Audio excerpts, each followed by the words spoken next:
if he's not the king of Swedish tech, he's at least the crown prince after spearheading Voi for many years, also now engaged in Pitt. He's my brother of arms for reinstating the Kalmar Union.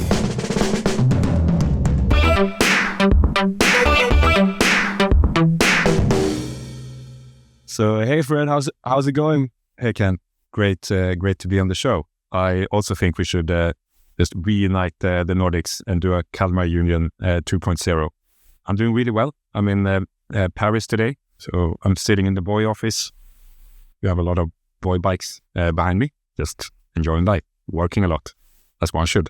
You've been all over the media the last couple of weeks. So first of all, congratulations on the launch of Pitt. You were like co-founding partner, and how was the structure? It's me and my technical co-founder from Voi, Adam, who are the main co-founders of Pitt. And then our third co-founder from Voi, CTO Philip, and two guys from Klarna, the guys who led AI at Klarna, are founding engineers. And then Fredrik, my childhood friend, who was the first employee at Voi, he's founding designer. So it's a team that knows each other for a long time and works really well together. So very low cultural risk in the founding team. Awesome. And maybe since it's brand new, can you just educate us on what's the ambition of Pitt? So Pitt's ambition is to turn human business operations into digital labor. So we built a platform, a product that basically is a AI product team as a service. So it agentically does what a human product and software development team would do. So from gathering context and intent from business users in an enterprise into taking that the whole way to internal enterprise-grade systems that performs work. So we only focus on internal custom software that performs work to unlock time for humans. So humans can be their best and spend time on more value-creating things than doing mundane, repetitive, manual business operations, which is something I see a lot in all my companies and my friends' companies and so on. So Pitt is really based on downloads from Voi and Klarna, where we did things like this for 2-3 years. Does it unlock more time for you? Because I don't know, man, how many hours does your day have? It feels like you have 50 hours per day, where the rest of us only have 24. How do you manage all of the activities? I mean, I turned quite AI native for myself, my personal productivity over the last, 3.5 years. So I've tinkered a lot. Like at Voi, I'm the person who has tried most tools, know how to spin up the models and things like that, which has helped me a lot and unlocked a lot of time. But then also, it's very much about the people. Now I start to be kind of at the stage where I know what type of people I like to work with. I know people who like to work with me. And then everything is, of course, much, much easier than the first time when you found something, when everything is new. You do everything for the first time. You hire for the first time. You fire for the first time. You put principles and values and company culture on the wall for the first time. Now, for me, it's definitely much easier. This is the fourth company I found than the first one. The first one is always the most difficult. Tell me about it. I've been down that route also. But you have some interesting news from this week, yeah? Yeah, I kind of retired. So I think Voi came a couple of years after us. Right? You're from 17 or something, 16, 17? Yeah, 17, 18.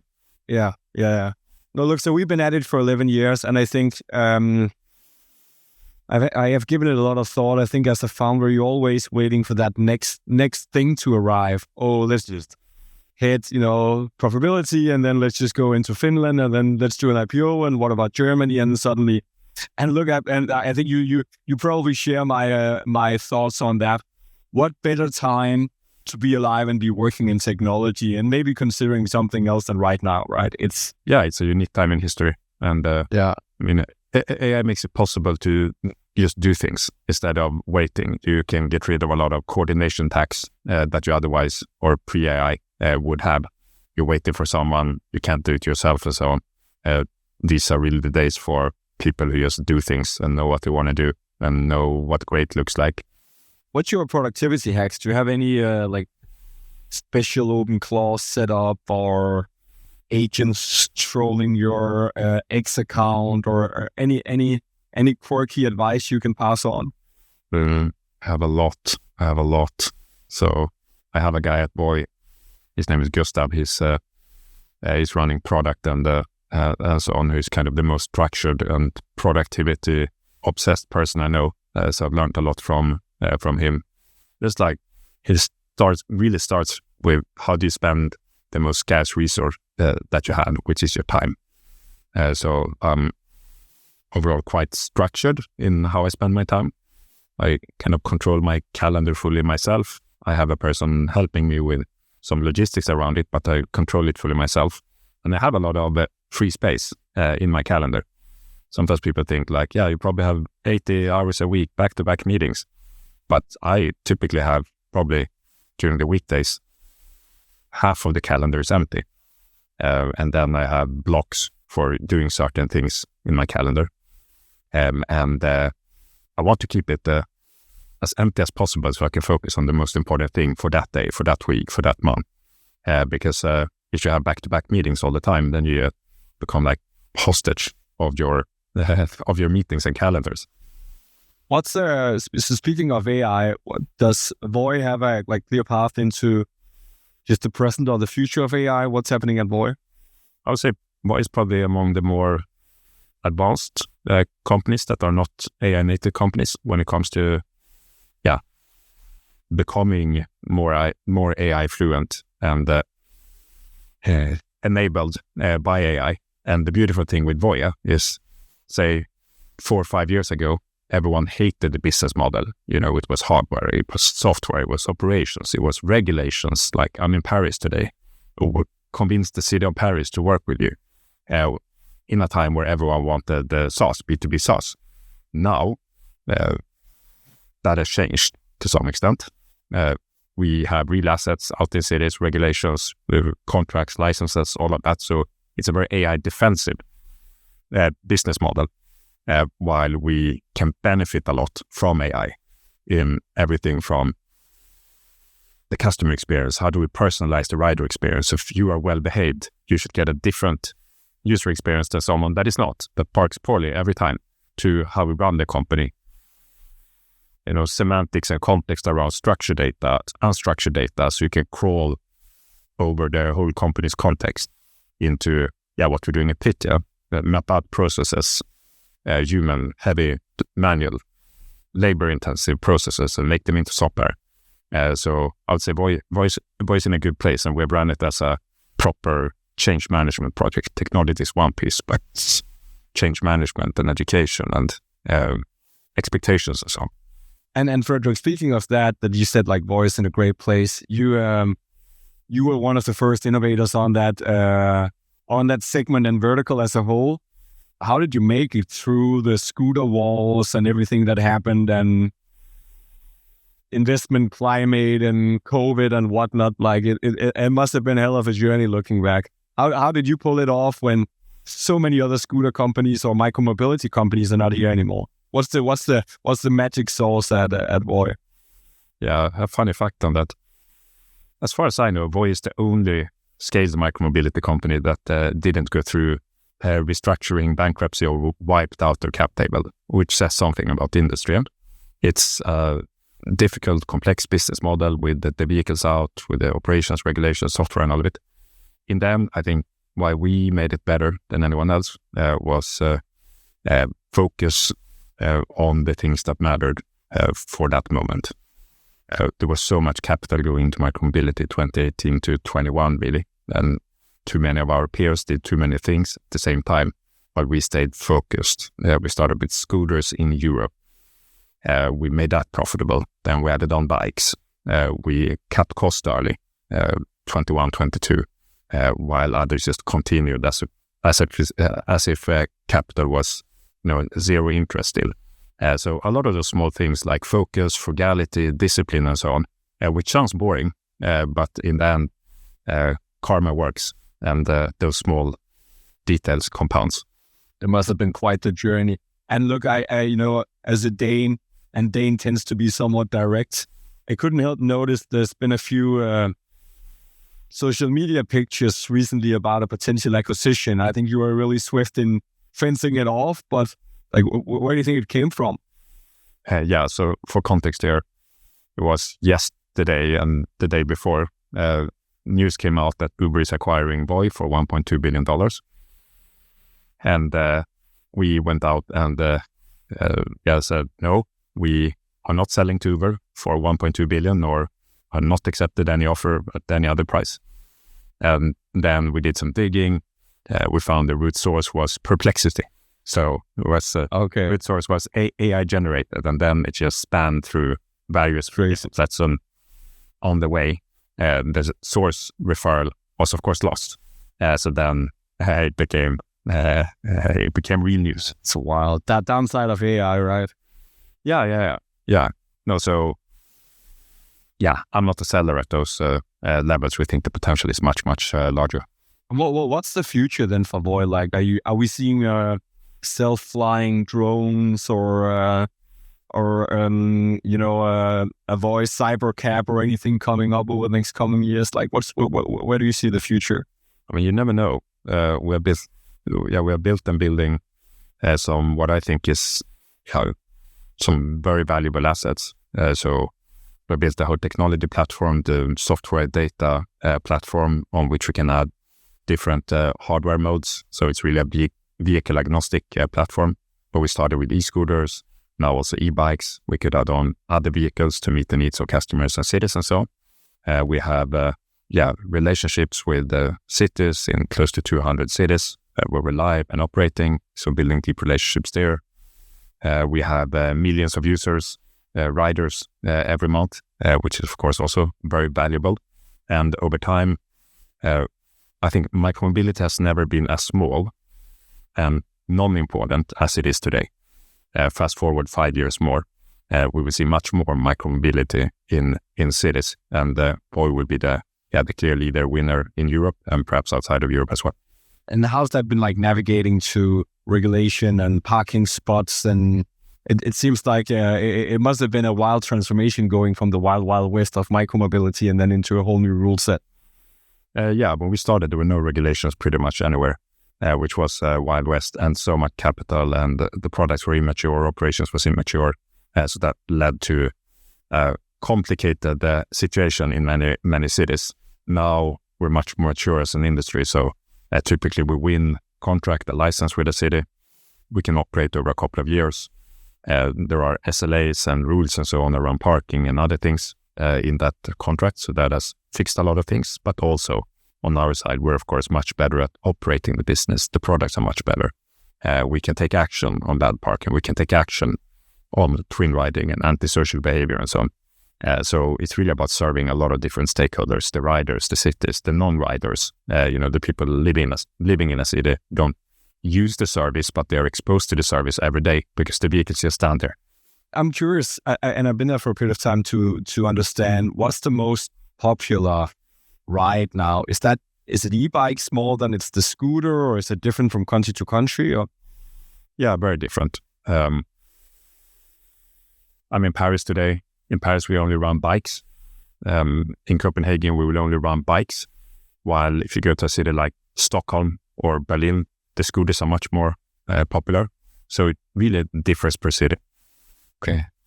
But we'll be believers in electric bikes as an mode of transport for the coming decade, because there is this macro trend that cities are making it more expensive and more difficult to drive your own car in the city centers. Almost impossible.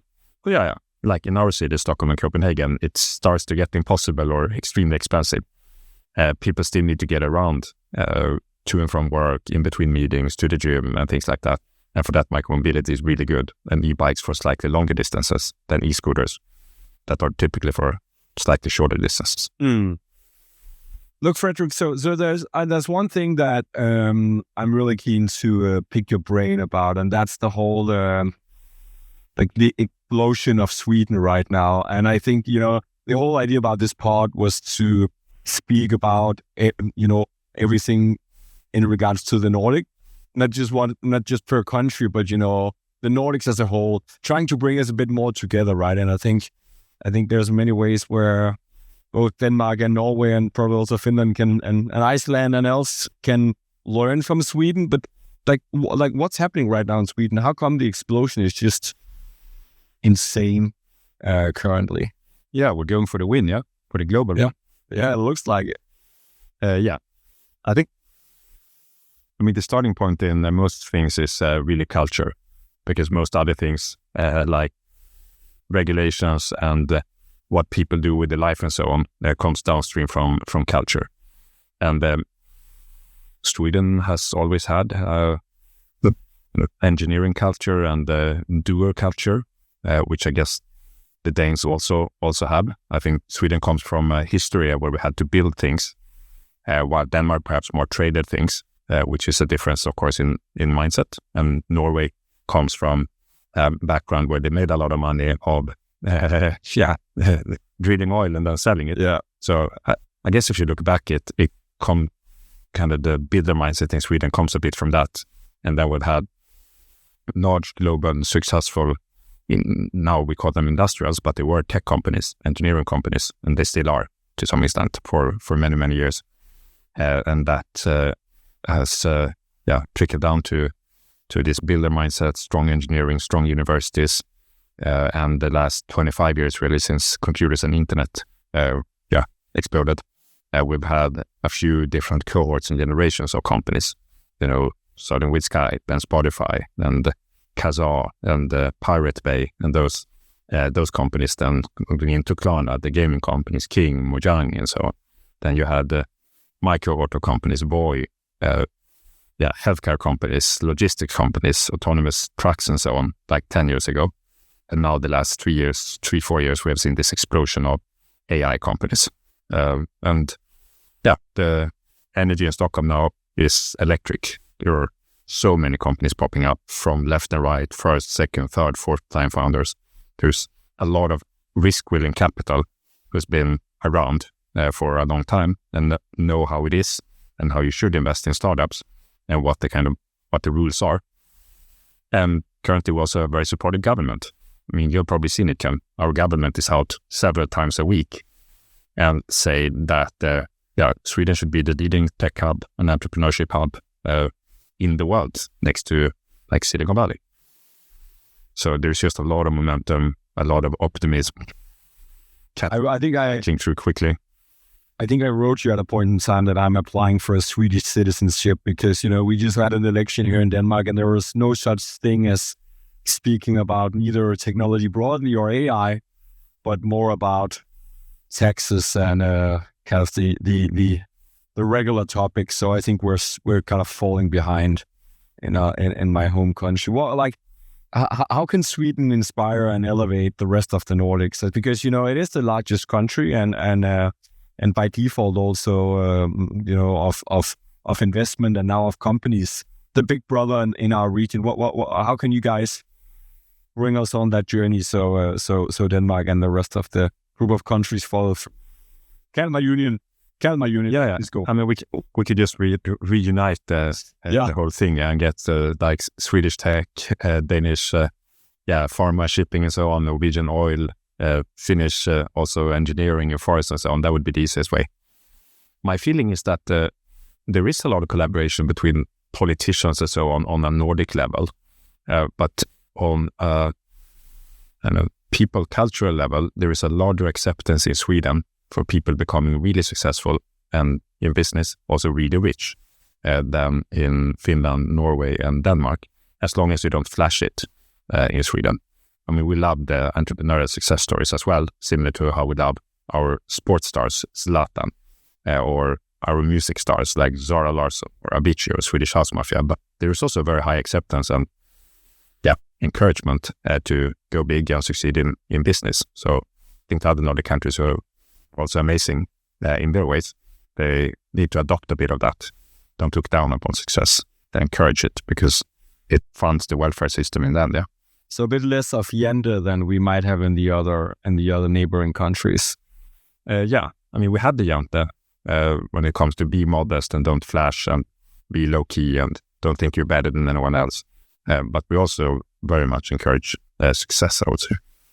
What about community? Because like when I'm looking at everything that's happening in Stockholm, it looks like it's a super, super tight in community where second, third, fourth time founders are engaging with each other and collaborating and interaction across all levels. Like, can you give a bit of insights on that?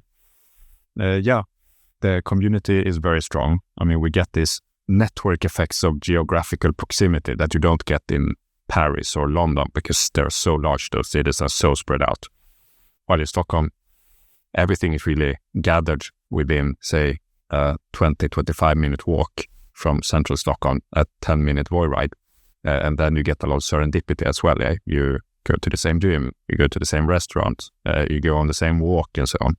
So people meet each other all the time. And now, given the extreme momentum over the last couple of years, there are also events, not only once a week, but several times a day, if you want to get involved in the ecosystem. But it is a Stockholm thing, right? I'll tell you a funny story. I went to an event down in Malmö a couple of weeks ago, and I met a Swedish VC who honestly told me it was his own first visit to Malmö ever. And this is the Swedish VC who resides in Stockholm. So it's a Stockholm thing, right? Yeah, it is. Probably something like 80-90% of the venture capital and company building in the startup tech scale-up base happens in Stockholm at the moment. How's your own engagement? Like, do you engage with other companies you don't invest in or you don't co-found? Like, are you like an active community contributor? I think you're, with your presence and the recognition that you're seeing, I would assume that would be the case also. Yeah, I don't really have time to go to events and dinners and so on, so I skip that. But I try to support and invest in very early stage stuff, really to pay it forward to the next generation. You see a lot of that in Stockholm now. Yeah, the pace of investment is I've only seen it in Silicon Valley.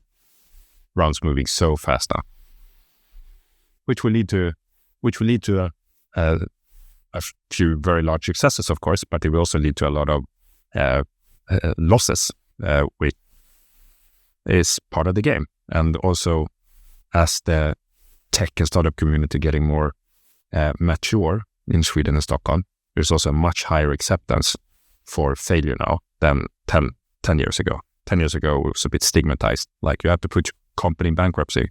You're a bad person. You should be ashamed. Now, in Stockholm, there's nothing on that. It's like, badge of honor. Do it again. You should come and work at my company for some time. Then you do it again. It's probably something we're going to see also with all the AI companies popping up, that not all LLM wrappers are going to be $1 billion successes. So, which is fine and how it should be. They learn and they come back stronger. Do you truly believe that, like, Stockholm as a city or Sweden as a country is able to take that position as the European Silicon Valley? Yeah, I think it's the only city that can take that position in Europe. Because, of course, absolute number of large companies and investment will be larger in Paris, where I am, or London and so on. But if you look at per capita, and again, these network effects and density, Stockholm is the only city that can do that. Yeah. And so, and with Pitt, you recently raised a significant, was it a C round, like pre-seed, seed round, A round? What was it, the first round that Pitt announced a week ago? I don't know even what to call it anymore. It was the first money in. Yeah, okay. Rounds have gotten bigger. Yeah? So first money in, call it a pre-seed seed, was $16 million, led by Andreessen Horowitz. Chunky seed round, but also impressive to see that it's not a Swedish local investor who's writing the check. It's actually one of, if not the most well-known US-based VC who's coming in. Has that changed? Like that since like when you were out raising money for Voi 8 years ago or 5 years ago, have you seen a change for that, for the interest in Swedish companies and investments? Yes. I mean, it was very difficult to raise money for Voi several times. We were like this close of going down a few times.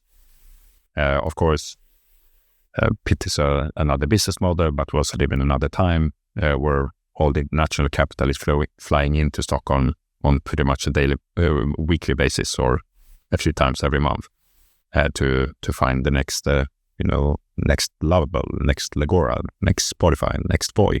So it was easy this time. Yeah. I could assume. And then, what about yourself? Like your own personal reflection. So I don't know if I went on a long break or what it is yet. Probably not the longest of breaks, but do you still have energy to keep firing at Voi, or are you appealed by every other opportunity out there that you can go for in the time of AI? How do you see your own path developing? I'm very excited about Voi. I've never been more excited. We were through 5 very tough years, I would say. The first 5, we got 5.5 years until we started to become profitable, were super, super tough. And now we made it through. The business is much better shape. The products are better. Regulations have matured. The team is very strong. People have been around for a long time. We can think more long-term, which is much more fun and rewarding than fighting for your survival the coming 3 months. And again, I think micromobility has never been smaller and less important than it is today. Give us another 5-10 years, and we would be a very, very large, impactful mobility company. And it's also this, the only thing you have is time in the end. That's the most scarce resource you have. And mindset-wise, I have recalibrated my mindset to think on an infinite time horizon versus the first years with Voi. I had to think on a couple of weeks time horizon. And when you think on an infinite time horizon, you don't get stressed. You make, I hope, better decisions for the long run and so on, which trickles down to your team. And that is really fun. Yeah, I recall the mental state in the formative years is a different one than later on when the business is getting more healthy, right? Start of life is a stressful journey. Very much. How are you then still finding time to do the other stuff that you're doing outside of companies? Because I think you're known for in Sweden also doing some events and some conferences with a couple of other founders, right? Yeah, we have our flagship event June 5. We call it Summer Mingle. I hope you will come, Ken. Look, I asked my colleagues every year for the last many years. I'm like, I call up on a Monday and saying, hey, and do I get an invite this year? And said, no, Ken, not this year either. So I hope this year will be the one that I get an invite and I get to go. June 5, Pennsylvania is called the Summer Mingle. And the idea for this is the 4th time we're doing it. The idea back then was both me and my best friend Johannes founded a company called Libi, which is Europe's largest digiphysical healthcare provider. We felt we had so much to do with politicians and regulations, but we only met them in very serious formal settings. So we thought that create an event which is more relaxed, not like work focused for the business and political and culture community in Sweden, Nordics and Europe to get to know each other. And then the first year the Prime Minister came, which was a big surprise to us. Like, why would he care about our small little scrappy tech event? We got the Estonian, she was Prime Minister President back then, Kaja Kallas, now EU's Foreign Secretary, and now it's year 4, and now we have kind of who is who from politics and tech and culture and finance and so on, where people, we don't do it as our companies, we do it as ourselves. So it's nothing like corporate about it.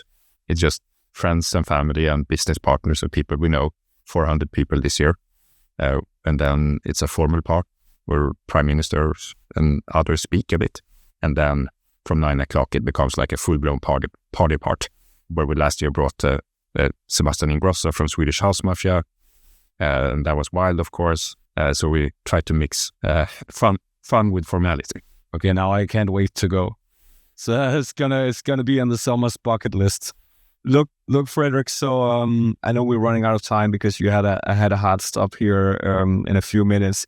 Really appreciate you took the time to dial in. I'm keen on you leading the Kalmar Union reinstating of that. So I'll task you with that. I'm sure I speak on behalf of the entire population of the Nordic region that it will follow Sweden blindly into that if we can get just part of the success that you guys are seeing right now. And then I'm looking forward to be driving around. Yeah, I have an even better idea. I mean, you promoted yourself away from the CEO title, you can run the Kalmar Union. You have time now. Yeah, it's a good point. Good point. Maybe I should go into politics. I think I have a fatigue for politics after seeing the Danish election pan out. I put up a post a couple of months ago that Danish politicians are more keen on pig farming, the wind industry, and the insulin industry. And if it's not any of those three, then we don't see any much support for that. So maybe I should go for the Swedish passport and then reinstate the Kalmar Union out of a Stockholm office instead. I mean, that would be the perfect plot twist. Yeah. Just the two countries that are most known for having the most wars throughout history then peg onto each other, right? I like it. United by a Dane from Stockholm. Yeah, freaking awesome. Fredrik, it was amazing chatting with you. I'm looking forward to seeing you in Stockholm and then to ride around Copenhagen on an e-bike sometime after summer. And you're the rider. Have a good one.